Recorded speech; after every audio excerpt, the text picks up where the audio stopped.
जगह जहां हवा जाने से डरती है, जहां पहुंचने के बाद पुलिस वाले भी सहम गए। ऐसी काल कोठरी में जिंदा दफन थीं 11 लड़कियां। बदनाम गली के इस तहखाने को खोला गया तो लड़कियां निकलने लगीं।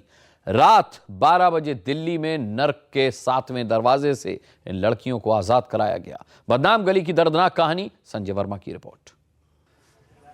रंग बिरंगी फ्रॉक पहने तहखाने से निकली पहली लड़की। बैठ, इधर बैठ, इधर बैठ, इधर बैठ, इधर बैठा बेटा, डरना नहीं है। निकलते ही निकालने वाले शख्स ने इसे अपने पास बैठा दिया। 12 सेकंड बाद ये दूसरी लड़की निकली। चल बेटा, इधर बैठ, साइड में बैठ, तुम डरना नहीं। चलो बाड़ी बाड़ी। निकलते ही ये भी पहले निकली लड़की के पास बैठ गई। काले रंग की ड्रेस पहनी ये तीसरी लड़की निकली। तहखाने से निकलते ही इसे भी सबके साथ बैठने के लिए कह दिया गया। एक शख्स नीचे तहखाने से लड़कियों को निकालकर ऊपर भेज रहा है। चलो चलो ना। अरे आ जाओ बेटा, आ जाओ। दूसरा उन्हें लाइन से बिठा रहा है। ठीक 8 सेकंड बाद चौथी लड़की निकली। ये भी बाकियों की तरह तहखाने के ऊपर बैठ गई। और 3 8 जन है। 4 सेकंड बाद 5वीं लड़की निकली। इसने सिर्फ बैगनी और गेरवी कलर की फ्रॉक पहनी है। देखो यहाँ बैठो, यहाँ बैठो। ये 6ठी लड़की निकली। बैठो बेटा। जगह इतनी कम कि वो यहाँ ठीक से बैठ भी नहीं पा रही है। और ये निकली 7वीं लड़की। आइए, पुलिस को भी बुलाओ। इसे बैठने की जगह नहीं मिली तो खड़ी हो गई। ऐसे एक एक कर 11 लड़कियां दिल्ली के इस काल कोठरी से निकली, जहां सूरज की एक किरण तक नहीं पहुंचती है। देखो बेटा, हम तुम्हें घर भेज देंगे, घबराने की बात नहीं। जगह भी ऐसी कि सांस लेते ही दम फूल जाए। अरे आ जाओ बेटा, आ जाओ। इन सभी लड़कियों के चेहरे पर डर साफ नजर आ रहा है। बैठो। यह है दिल्ली की सबसे बदनाम गली की तस्वीरें। बाहर से ये इमारतें जितनी बदरंग हैं, उसके अंदर की तस्वीर उससे कहीं ज्यादा बेरंग। जगह है दिल्ली का जीबी रोड का कोठा नंबर 58। वक्त रात के करीब 12 बजे। कोठा नंबर 58 की दूसरी मंजिल के अंदर एक तहखाने में 7 दरवाजे बने हैं और हर दरवाजे के अंदर नाबालिग लड़कियां छिपाई गई हैं। सोमवार रात एक एनजीओ ने दिल्ली पुलिस के साथ यहां छापा मारा तो इस नर्क में पहुंचते ही उनका भी दम घुटने लगा। देखिए कितनी तंग जगह है। ना तो यहां कोई ठीक से खड़ा हो सकता है और ना ही सही से बैठ सकता है। इस काल कोठरी में पिछले 2 महीने से 9 नाबालिग और 2 बालिग लड़कियों को कैद करके रखा गया था। एक दरवाजा खोला गया और उसके आगे दरवाजे ही दरवाजे दिखाई देने लगे।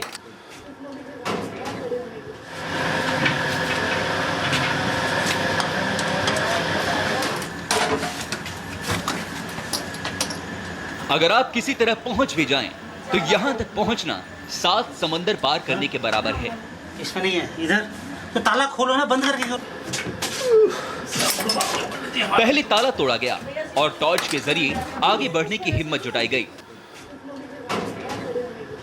दरवाजे खुलते गए, लेकिन काफी देर तक कुछ दिखाई नहीं दिया।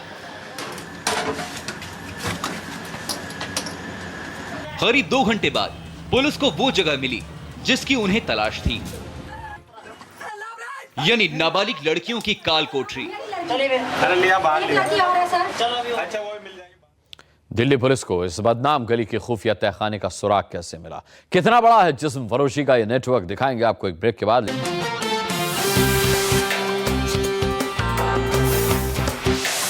पिछले 2 महीने से रेस्क्यू फाउंडेशन नाम का एनजीओ कोलकाता के एक परिवार की शिकायत पर लड़कियों की रिहाई की मुहिम में जुटा है।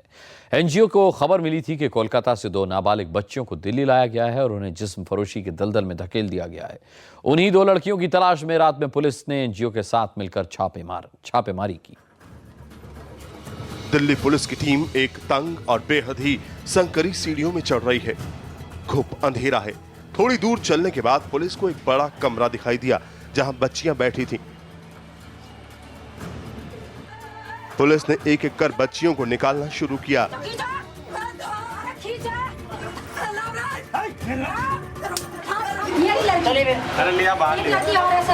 अच्छा वो मिल जाएगी बाहर, तो लाओ इसे। दरअसल दिल्ली पुलिस को सूचना मिली थी कि कोलकाता से 2 बहनों को, जिनकी उम्र 10 और 12 साल है, उन्हें दिल्ली के इस रेड लाइट एरिया में छिपाया गया है। दिल्ली पुलिस एनजीओ, मीडिया और लड़कियों के परिवार के साथ यहां पहुंची। आ जाओ बेटा, आ जाओ। तो 4 को ले आइए, ले आइए, सबको ले आओ। आ जाओ, आ जाओ, ऊपर आ जाओ, आ जाओ, आ जाओ, शाबाश शाबाश, आ जाओ, आ जाओ, आ जाओ। 4 5 और 3। इन लड़कियों को ऐसी जगह रखा गया था जहां कोई आम आदमी नहीं पहुंच सकता है। देखिए, यही वो जगह है जहां पिछले 2 महीने से नाबालिग बच्चियां कैद की जिंदगी गुजार रही थीं। जैसे ही 12 साल की मासूम ने अपनी मां को देखा, वो बेहोश होने लगी। मां ने बेटी को गले लगा लिया।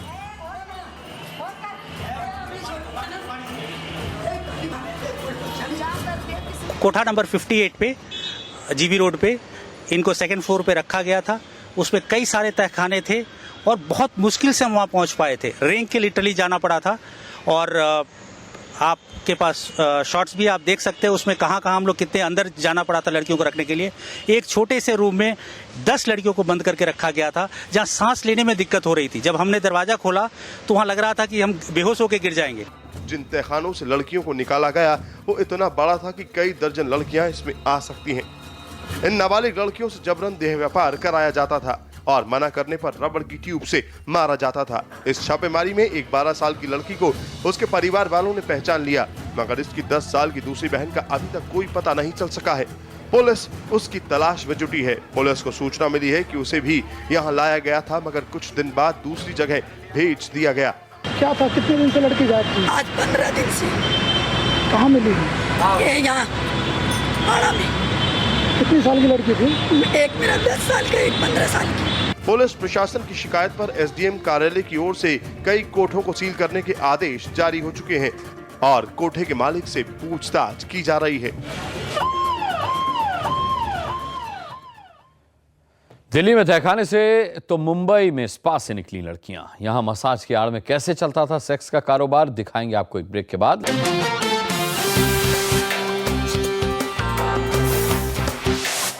मुंबई में जिस्म फरोशी और ड्रग्स के खिलाफ एसीपी डोभले की मुहिम जारी है। हालांकि उनके खिलाफ कुछ नौजवान संगठनों की आवाज भी बुलंद होने लगी है, मगर विरोध के बावजूद एसीपी ने कल रात एक बार पर फिर छापा मारा।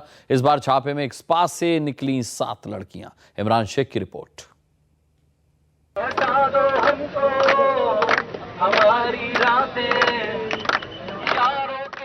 एक तरफ मुंबई में समाज सेवा शाखा के एसीपी वसंत ढोबले के खिलाफ गो बैक के नारे लग रहे हैं।